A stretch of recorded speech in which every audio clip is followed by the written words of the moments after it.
एक बार एक समृद्ध और शक्तिशाली राजा वीरेंद्र अपने राज्य में न्याय और धर्म के लिए प्रसिद्ध था। राजा वीरेंद्र ने हमेशा भगवान शिव की पूजा की और उनका आशीर्वाद प्राप्त करने की इच्छा रखता था। एक दिन उसने सोचा कि वह भगवान शिव की परीक्षा लेगा और देखेगा कि उसके विश्वास और भक्ति कितने सच्चे हैं। राजा वीरेंद्र ने एक कठिन परीक्षा का आयोजन किया। उसने अपने दरबारियों को आदेश दिया कि राज्य के सभी भक्तों को एक विशेष पर्व पर बुलाया जाए। यह पर्व भगवान शिव की भक्ति के लिए था और राजा ने सभी से वादा किया, व्यक्ति इस पर्व पर सबसे अधिक सच्ची भक्ति और समर्पण दिखाएगा, उसे एक बड़ा पुरस्कार मिलेगा। राज्य भर के भक्त इकट्ठा हुए और भगवान शिव की पूजा करने लगे। सभी अलग अलग विधियों से भक्ति की, लेकिन राजा वीरेंद्र ने एक गरीब साधारण भक्त गौतम को सबसे ज्यादा प्रभावित पाया। गौतम एक छोटे से गांव से आया था और उसके पास भव्य वस्त्र या अमीरों जैसी सुविधाएं नहीं थी, लेकिन उसकी भक्ति और श्रद्धा स्पष्ट थी। राजा ने गौतम से पूछा, तुम्हारी भक्ति में ऐसा क्या विशेष है जो तुमने बाकी सभी को पार कर लिया? गौतम ने उत्तर दिया, राजा, मेरे पास कुछ भी भव्य नहीं है, लेकिन भगवान शिव के प्रति मेरी श्रद्धा सच्ची है।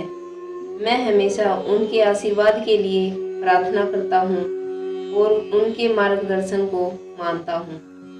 राजा वीरेंद्र ने सोचा कि गौतम की भक्ति सच्ची है, लेकिन उसने भगवान शिव की परीक्षा लेने का निर्णय किया। उसने गौतम को एक कठिन कार्य सौंपा। तुम्हें राज्य के सबसे दूरस्थ गांव में जाकर वहां के लोगों की समस्याओं का हल करना होगा। गौतम ने बिना किसी शिकायत के आदेश को स्वीकार कर लिया और यात्रा पर निकल पड़ा। उसने रास्ते में बहुत सारी कठिनाइयों का सामना किया, खराब मौसम, कठिन मार्ग और भूख प्यास, लेकिन उसने कभी भी हिम्मत नहीं हारी। गांव पहुंचकर उसने लोगों की समस्याओं को सुना और उन्हें समाधान देने की पूरी कोशिश की। गौतम ने गांव में शिक्षा, चिकित्सा और जल आपूर्ति की व्यवस्था की। उसकी मेहनत और दयालुता से गांव की स्थिति सुधर गई और लोग उसकी सेवा और भक्ति की सराहना करने लगे। राजा वीरेंद्र ने गौतम की सफलता के बारे में सुना और भगवान शिव से उसकी भक्ति और समर्पण के बारे में पूछा। भगवान शिव ने राजा से कहा, गौतम ने सच्ची भक्ति और समर्पण से कठिनाइयों का सामना किया। उसकी भक्ति ने उसे इस परीक्षा में सफल बनाया है। वह तुम्हारी परीक्षा में पास हो गया। राजा वीरेंद्र ने गौतम को सम्मानित किया और कहा, तुम्हारी भक्ति और धैर्य ने मुझे सिखाया है कि सच्ची भक्ति कभी भी भव्यता पर निर्भर नहीं होती, यह हमारी निष्ठा और समर्पण से है। गौतम की कहानी पूरे राज्य में फैल गई। उसने सभी को सिखाया कि सच्ची भक्ति और समर्पण कठिनाइयों के बावजूद हमेशा मूल्यवान होती है।